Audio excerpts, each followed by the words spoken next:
Hi everybody. Well, we've got today's challenge. We got one more wall to put up here, and then while Fritz is working on that, I'm going to be working on the bed. We get this stuff out of here. This is going to be Erin's bed, and she wanted it a full size, which is 39 inches. These walls are 30 inches. So the bed would have been out to about here if we just did a straight bed, which only leaves this very narrow walkway. So what we've decided to do is do a slat bed, a little bit different kind of construction than most slat beds, but not that far different. The concept's still the same. So we're going to put that in here, and that way during the day when the bed's in, this basically becomes another couch, just a nice spot to hang out. The kids are up front playing games, watching TV. She can come back here and just lounge. Her daughter is going to be across the way. This is where the one desk is. So it basically turns the bedroom into a lounging area in the during the day. So a little bit more space, and also a bigger walkway. So come on outside and let me show you how I'm laying this out.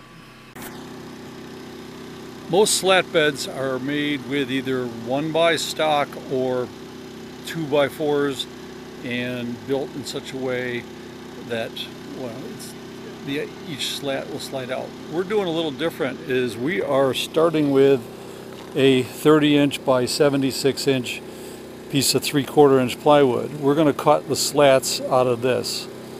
So the first thing I need to do is I'm marking it at 4 inches because we want a 4-inch board along the edge, and then coming in 17 inches because we are going from a 30-inch board to a 39-inch mattress, and so we need the 9 inches of slide, and there's going to be a board at the back end to keep those fingers from coming up. All will be revealed, but that's basically where I'm starting, is to lay out the inner line and the outer line. Remember that math you learned in school you swore you'd never ever need to use? It comes in handy. We're trying to get the slats that are going to be in here. You need an odd number. You've got one that's fixed at this end, movable, fixed, movable, and so on, and 76 inches. So what that all works out to is I'm coming in 6.5 inches from either end. That brings me down to 63, which is divided by 7 into 7, an odd number. And so lay that out to have the slats, drawn it out, and then I'm going to use a red marker to indicate what needs to be cut so we don't get confused along the way.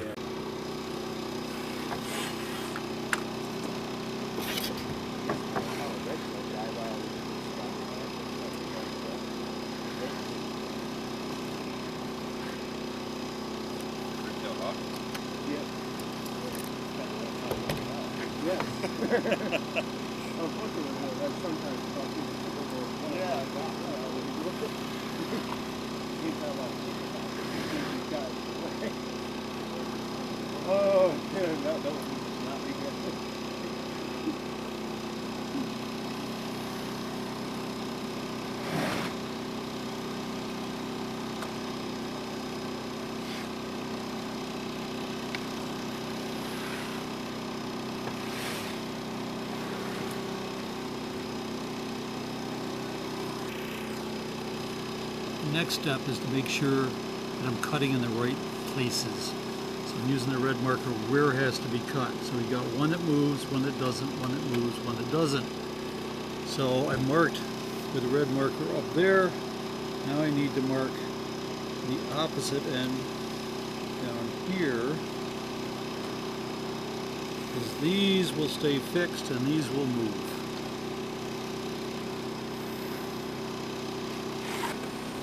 Now better? And now it's just connecting up the lines so we know what's got to be cut.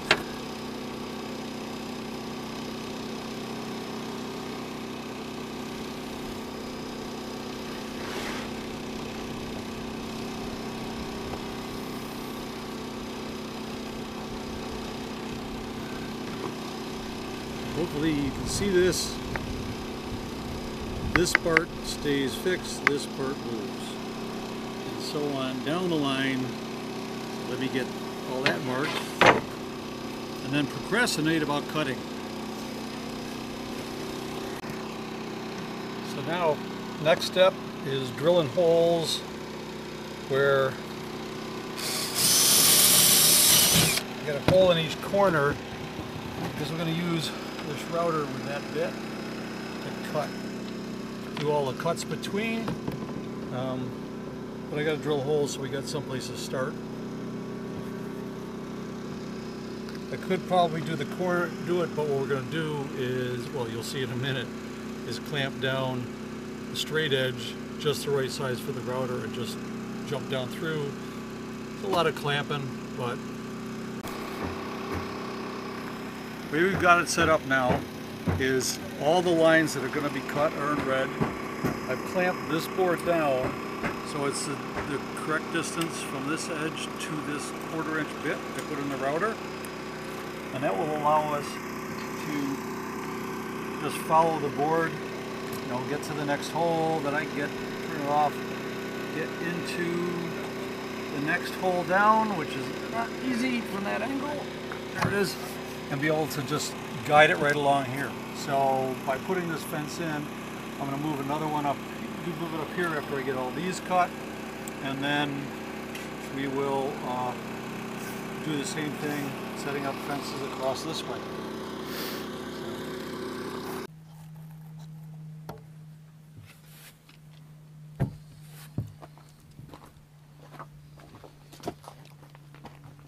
Yep.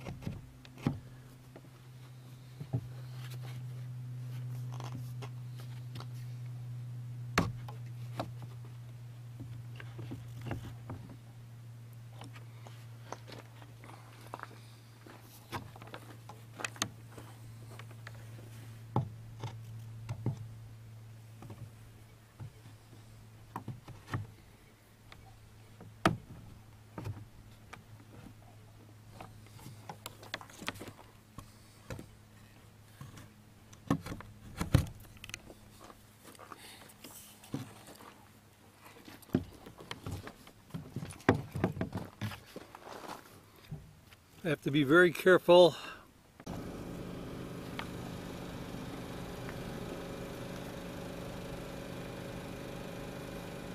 On these, I'm trying, because I'm starting with a hole, I'm trying to make sure it's not contacting the sides, but I'm hanging on to it, because if it is, I don't want it taken off on me.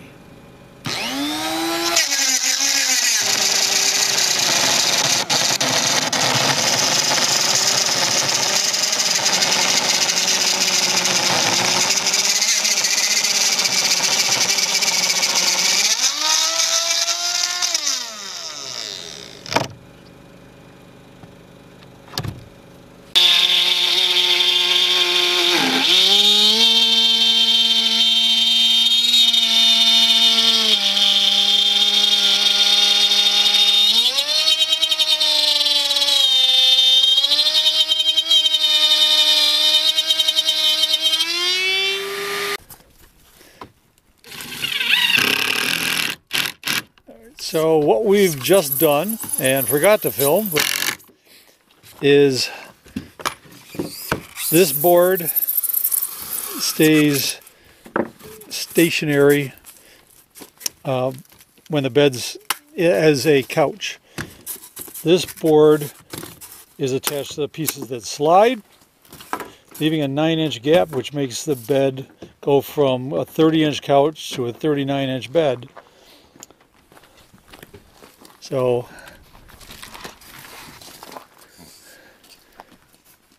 it'll pull out better when we're not actually attached and when we got it in the wall. So there you go. Now we just got to mount it on the wall and a few other things. Uh-oh. And that's how we built a slat bed, or at least this slat bed. Cleats on the wall to hold the bed up to start with, and we're going to do the same thing on this side, similar what we did on the other side, with a support here and another one in the middle. This bed's going to have a lot of drawers and one deep one for, at least one deep one for dirty clothes. So once Fritz gets that attached, we'll bring the bed in, we'll lay it on top, and just admire it. Well, now we've just set this in place with a warning sign not to use it, and tomorrow we will add some supports underneath and a couple places and get this so that we can slide it out. Got to figure out legs a little bit, but it's coming along.